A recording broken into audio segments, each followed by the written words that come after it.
Es wurde Heiligabend des Jahres 2024, ein Datum, das sich wie ein Galue Handys brandmal in mein Gedächtnis graben sollt.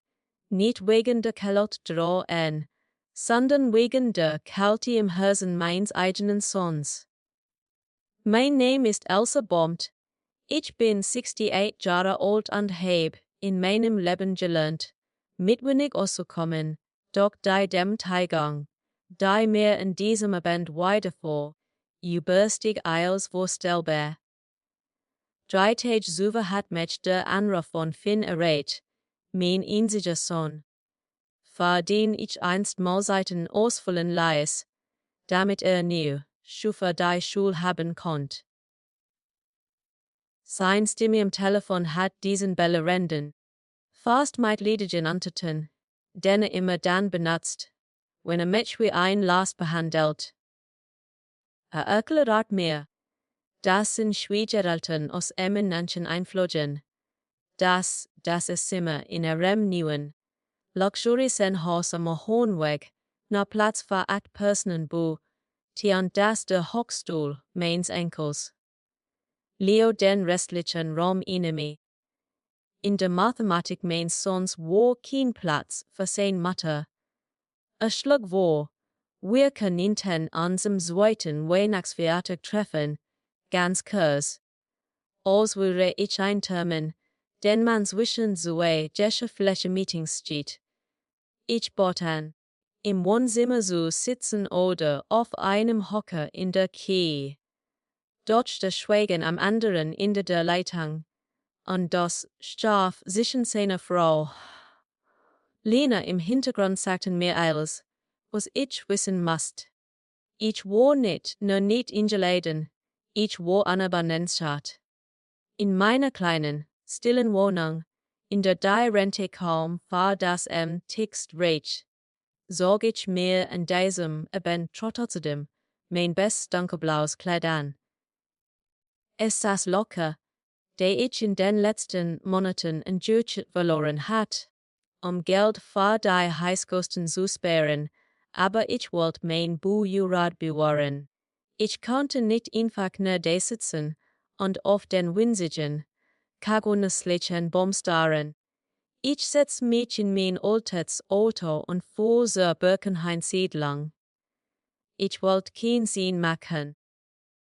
Ich wollte nur einen Blick auf das Leben erhaschen, das ich mit Ausspott hat, auch wenn ich nun davon ausgeschlossen war. Als ich vor dem Haus am Hohenweg parkte, sah ich durch das hell erleuchtete Fenster ein. Sehen wir aus einer Hochglanzbrosch, ein Tisch voller Köstlichkeiten, ein goldbraun Gebretin-Gans, Edelwein und das Lächeln von Menschen, die sich sicher und geliert halten. Ich sah den leeren Stuhl am Tischend und für ein Sekund klopft mein Herz, in der Hoffnung, es sei für mich reserviert. Dort dann ließ sich Lenas Schwester darauf nieder. In diesem Moment brach etwas in mir. Ich stieg aus und verheg. Die der Heizung im Auto lie einige so erträgen, wohlhend mein Ziel erfroh. Ich ging los durch die Straße in, bis ich den kleinen Stadtpark am Fluss erreichte. Dort, unter einer kniebedeckten Bank, hat ich es ein leises, cloudgliches Wimmern, ein kleiner Hand, sein goldens Fell verfilzt und von Eiskristallen durchsetzt, kalt dort und zitterte am ganzen Leib. War allein. Gino war ich. Ich neid mich in den Schnee, angecht meins Kleids, und holt das in sich belegt Brot hervor, das ich als Proviant ingepackt hat. Es war ein fürs Discounter. Weiß, Brot mit Schinken, mein eigen bescheiden Weihnachtsmahlzeit. Steuke fastigus betet ich das Tier, das mich aus seelenvollen Brunnen Augen ansah. Als ich sein Nassflank streichelt, blitzet etwas im Licht der Straße in Latten auf. An seinem Halsband hing ein Stein, so groß wie ein Euro ungens, gefasst in Platten. Es war kein Modischmack, es war ein echter, lupenreiner Diamant. Hinter dem Edelstein entdeckt ich ein winzig Plakett mit einer Telefonnummer. Mit zitternden Fingern, Wort halte ich die Nummer. Wort rente Hand seinen, Kopf vertrauensvoll in meinen Schoß legt. Ein professionell Stimme meldet sich, und kein 10 Minuten später ist das grell Lied von Scheinwerfern die Dunkelheit des Parks auf. Ein schwarzes Mercedes S. Klasse heilt mit quietschenden Reifen, und ein Mann in einem tadellosen Anzug, ein Butler, stiegt heraus. Rief den Namen des Hundes, Barnaby, und sank fast vor Erleichterung auf die Knie. Doch also mich ansah, starrte, erkannte mich, bat mich, in den Wagen zu steigen, da sein Herr mich unbedingt sehen wohl.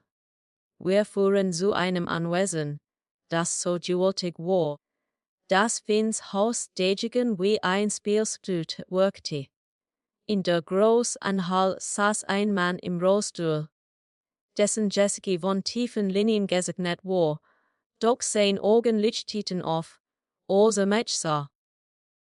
Es war Herr von Hohenstein, ein schwerbehinderter Milliardär, den ich vor über 10 Jahren als Krankenschwester gepflegt hat. Bever mein eigen Gesundheit und das alte Mädchen in den Ruhestand zwangen. Ich hatte ihn damals nicht nur gepflegt. Ich hatte ihm in seinen dunkelsten Stunden vorgelesen und ihm das Gefühl gegeben, ein Mensch und nicht nur ein Patient zu sein. Hat mich jahrelang gesucht, dort nach meinem Umzug in die kleine Wohnung war, die Spur abgerissen. Asset heute mir, das Barnaby, sein triester Gefahr hatte, aus dem Garten entwischt war, und habituiert, dass es kein so voll sein kann, das ausgerechnet ich ihn gefunden hat. Sah mein das Kleid, mein Reihen einander und die Traurigkeit in meinem Blick, die ich nicht verbergen konnte. Noch in dieser Nacht, wohin mein Familie wahrscheinlich gerade die Geschenke unter dem Baum verteilte, leise Herr von Hohenstein seinen Anwalt rufen. Erklärt mir, dass kein Erben heb, und dass Sohn längst beschlossen hat, sein Würmer jemandem zu hinterlassen, der das Herz am rechten Fleck hat. Abu beschreibt mir ein Börsem, Heiligabend nicht nur ein monatliches Einkommen, das Sache meiner Rente betrug, sondern auch ein Wundersch, nes Kleins, Haus auf seinem Anwesen, in dem ich vor dem Rest meines Lebens in Sicherheit und dabei leben konnte. Am nannerchesten Morgen, dem Weihnachtsfeiertag, erhielt ich ein Nachricht von Finn. Fragt kurz angebunden, ob ich heute Nachmittag für eine Stunde vorbeikommen kann, aber na, wenn ich kein Umstand mach. Ich antwortet ihm nicht sofort. Ich saß auf der Terrasse meines neuen Zuhauses, Barnaby zu meinen Fixen, und beobachtet, wie der Schnee die Welt in ein reins Weiß wuselt. Später rief ich an zurück.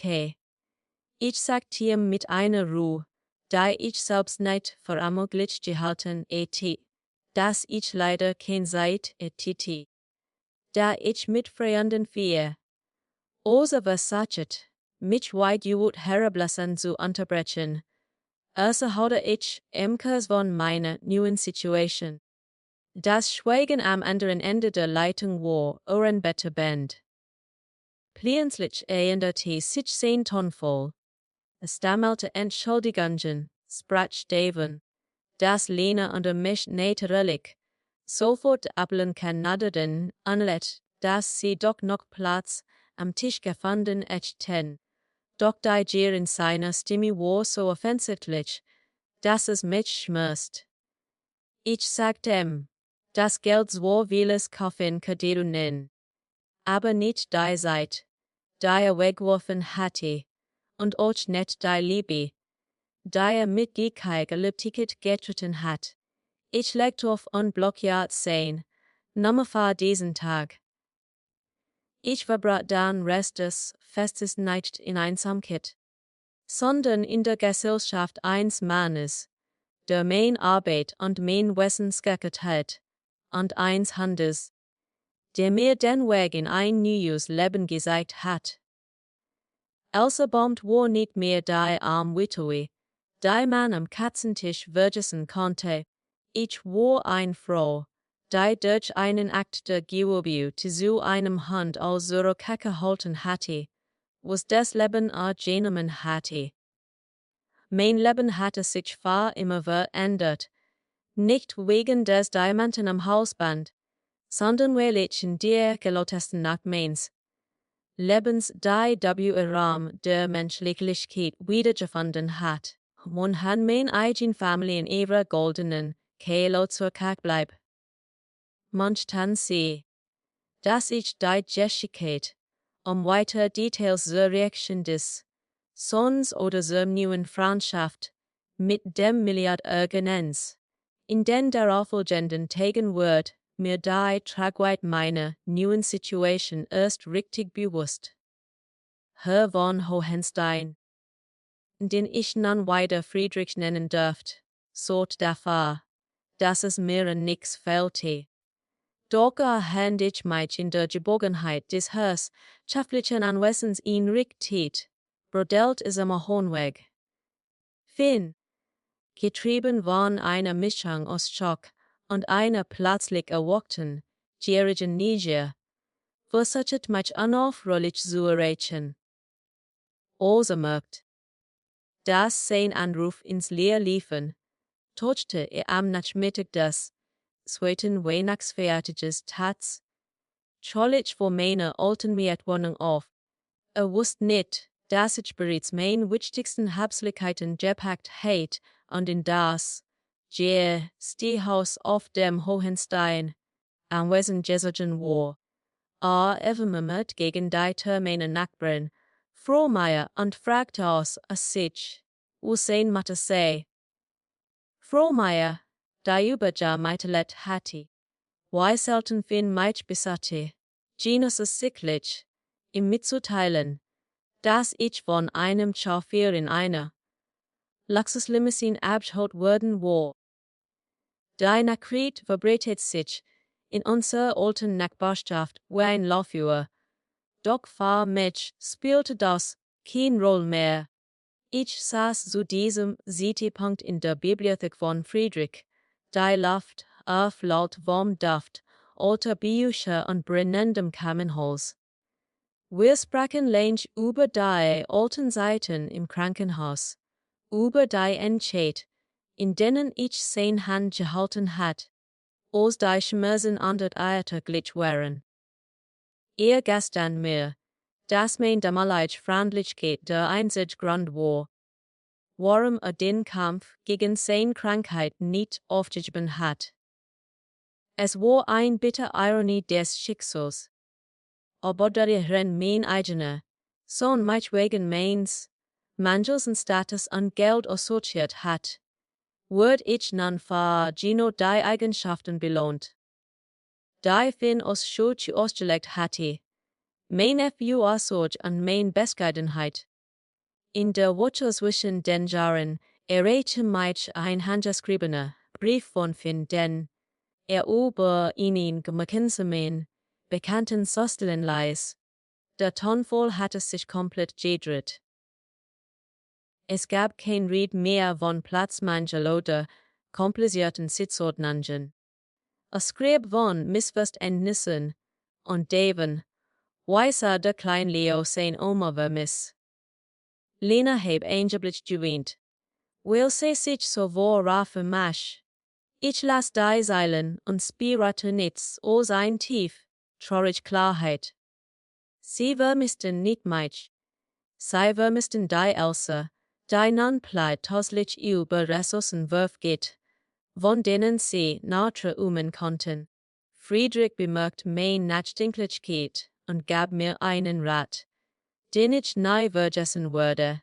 Elsa, Blood macht uns verwandt. Aber Loyalität und Respekt machen unsere Familie. Manchmal muss man die so weit beschneiden, damit der Baum überleben kann. Ich entscheide mich. Fin ein letztes Mal zu treffen, aber nicht in seinem Haus, und auch nicht in meinem neuen Zuhause. Wir treffen uns in einem neutralen Café in der Stadt. Als hereinkam, flankiert von einer sichtlich nervösen Lena, scannten ihre Augen mich sofort ab.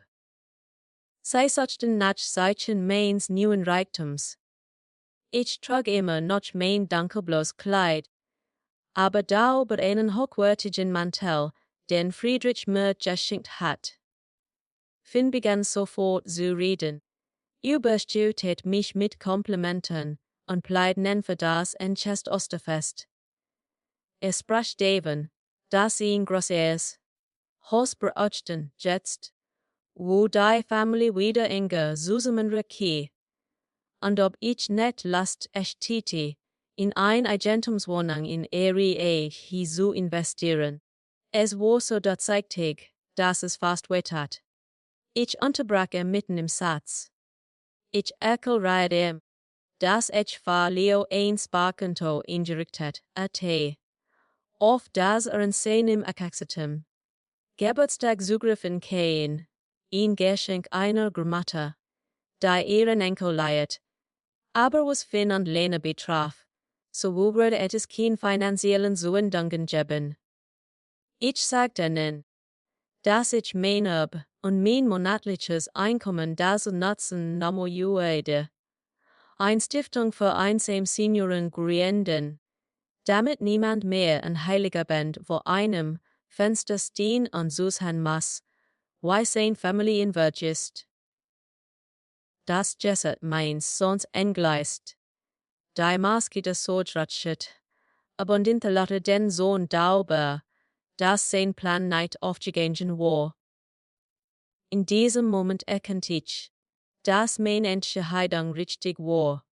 Ich stand auf, wurde unentschieden ein jessendes News, Jadan ging hinaus in den Wintertag. Zum ersten Mal seit Jahrzehnten halte ich mich nicht mehr klein oder unbedeutend. Ich versuche, heilsam anwesend. Wo Barnaby bereits am Tor auf mich wartet. Wir verbrachten den Silvesterabend ruhig und friedlich. Friedrich und ich stieß, in Mitternacht, mit einem Glas Sekt auf das Leben an. Ich schaute in den dunklen Himmel, da von während selten Reketen erhellt wird, und wusste, dass das Jahr 2024 nicht das Ende meines Lebens markiert hat, sondern einen Neuanfang, den ich mir in meinen Kedu hasten, trage in nicht stete Vorstellungen in. Ich hatte meinen Boboder zurückgewonnen, meinen Frieden gefunden und gelernt, dass war Familie dort ist, wo man nicht einen Platz am Tisch betten muss. Mein Name ist Elsa Baumt. Und an diesem Silvesterabend war ich die erste Frau der Welt, nicht wegen der Diamanten, sondern weil mein Haus endlich ein Zuhause gefunden hat. In den ersten Wochen des neuen Jahres begann eine Zeit der intensiven Planung, die mir eine Energie verlieh, die ich langweilig geglaubt hat. Friedrich und ich saß auf bis spät in die Nacht zusammen, das Konzept für die Baumt, Stiftung, zu entwerfen. Es sollte nicht nur ein Name auf einem Briefkopf sein, sondern ein lebendiges Refugium für Menschen wie mich, Menschen, die ihr Leben lang gearbeitet und gegeben hatten, nur am Ende festzustellen, dass die Gesellschaft und sogar die eigene Familie sie weltweit am besten behandelten. Wir kauften ein altes, charmantes Herrenhaus am Rande der Stadt, das wir zu einem Begegnungszentrum umbauten. Es gab dort kein sterilen Flur oder strengen Besuchszeiten, sondern warme Gemeinschaftsraum, ein Bibliothek und einen Garten, in der Tiere willkommen wären. Barnaby war das inoffizielle Maskottchen des Hauses. Ich verbrachte mein Tag damit, Personal einzustellen, das Haus besaß, an sicherzustellen, dass jeder Gast, der durch das Tor trat, sich wirklich Titel verbehalte. Friedrich baute durch dieses Projekt regelrecht auf. Hat durch mich erkannt, dass sein immenser Reichtum erst dann einen wahren Wert erhielt, wenn da so diente. Die Einsamkeit aus den Winkeln der Stadt zu vertreiben. Molly Henderson wird die Funkstil, so fin an Lina immer deutlicher. Doch ich spürte keinen Schmerz mehr, noch einmal der Wehmut. Gelegentlich erschwert ich von Frohmeier. Das fin in finanziell Schwierigkeiten geraten war. Die Luxuries S-Class, sich Kurs, nach unserer letzten Begegnung geleast hat, wohl in der Erwartung eines baldigen Geldsiegens von mir, musste weiter abgeben. Die Facette ihres perfekten Lebens am Hohenweg bekam Tiefriss. Versuchte noch zweimal, mich in der Stiftung auszusetzen, doch ich leise durch das Sekretariat abwesen. Nicht aus Bullshit, sondern aus Selbstschutz. Ich wusste, dass jetzt Gespräch Chajna weiter in Woraffen oder versteckten Bitten Geld enden W-Rüde. Muss lernen, dass Liebe kein W-Rang ist. Da man erst dann scarst, wenn der Kontos dann sinkt. Eins nachmittags jedoch, als ich im Garten des Zentrums Rosen schnitt, sah ich einen vertrauten Wagen am Tor halten. Es war nicht Finn, sondern sein Schwiegermutter, die Frau. Die ein Heiligabend so stolz die Wingelze geflaut hat. Sie stieg aus, workbar weit weniger sicher als ein Ginnemabend. Sie bat mich ein Gespräch unter wir Augen. Wir setzen uns auf ein Bank, und sie gesten mir untertreten, dass die gesamte Familie durch ihre Oberfall Kallikit und Gia zerrissen war.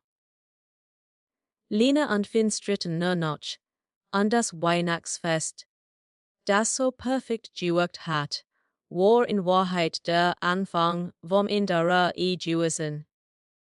Sie entschuldigte sich frei verhalten und gab zu, dass sie mich damals nur als Faktor in ihrem perfekten Bild gesehen hat.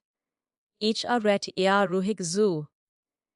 Ich vergab den Groll ist ein Last, da ich in meinem neuen Leben nicht mit mir tragen wollte. Doch ich machte auch klar, dass Vergebung nicht gleichbedeutend mit einer Kocher in die alten Muster war.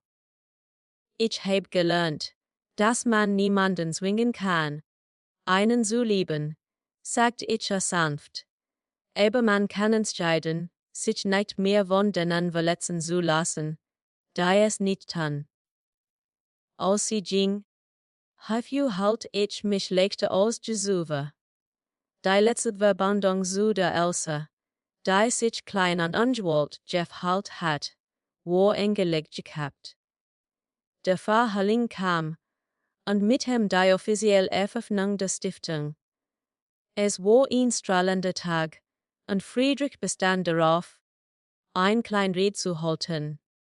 Er saß in seinem Rollstuhl, Barnaby auf seinem Schoß, und sprach vor den versammelten Gästen und der Presse über die Akt im Park. Erhalte, wie ein Frau, die selbst nichts mehr zu verlieren hat, ihr letztes Brot mit einem fremden Hand teilte. Nannte mich das Haus dieses Hauses. Ich stand daneben und dachte an das Schinkenbrot vom Discounter Zürcher, das all dies ins Rollen gebracht hat. In diesem Moment begriff ich die Tiefsymbolik. Das Brot war klein gewesen, aber die Geste war grenzenlos. Das Leben hat eine seltsame Art, Gerechtigkeit walten zu lassen, oft auf Wegen, die wir niemals vermöglich halten werden. Ich heit in jenem Heiligabend im Schnee gesessen und gedacht, mein Geschicht sei so end halt. Doch in Wahrheit war es nur das End eins, schmerzvollen Kapitals und der Beginn eins Epos voller Sinnhaftigkeit. Hielt. Ein Jahr nach diesen Ereignissen blick ich auf mein Leben und erkenn, dass der wahre Diamant nicht der am Halsband von Barnaby war. Der wahre Diamant war die Erkenntnis meines eigenen Wertes. Ich verbringe mein Abend oft mit Friedrich in der Bibliothek. Wir spielen Schach oder eher Rennmusik. Und manchmal besuchen uns die Bewohner der Stiftung, ihre eigenen Geschichten zu teilen. Ich bin nicht mehr die einsame Rentnerin, die auf Anruf wartet, die niemals kommen. Ich bin Elsa Baumt, die Frau, die ein Imperium der Empathie mit aufgebaut hat. Mein Sohn schickt mir manchmal noch Fotos von Leo. Ich schaue sie mirren, lächel und hoff, dass der kleine John eins Tages lernt, dass der Platz am Tisch nicht durch. Die Anzahl des die hoch begrenzt ist, sondern durch die Groß des Herzens derer, die deren sitzen. Ich heb meinen Frieden mit der Vergangenheit gemacht und blicke ohne Angst in die Zukunft. Ich sitze nicht mehr draußen in der Kädlot und führe einen Strähne. Ich sitz im Licht meiner eigenen Bestimmung und weiß, dass ich angekommen bin. Das Schicksal hat mir ein zweites Leben geschenkt, und ich würde jede Sekunde davon nutzen, sicherzustellen, dass die Raum, die ich in jenem Abend gefunden habe, niemals erlischt. Es ist nicht so spät für ein Wunder, wenn man bereit ist, sein letztes Brot mit der Welt zu teilen. Manchen sie, dass ich ein Skript für ein Video zu dieser Geschichte erstelle oder die emotionalen, Punkte für eine Präsentation zusammenfasse.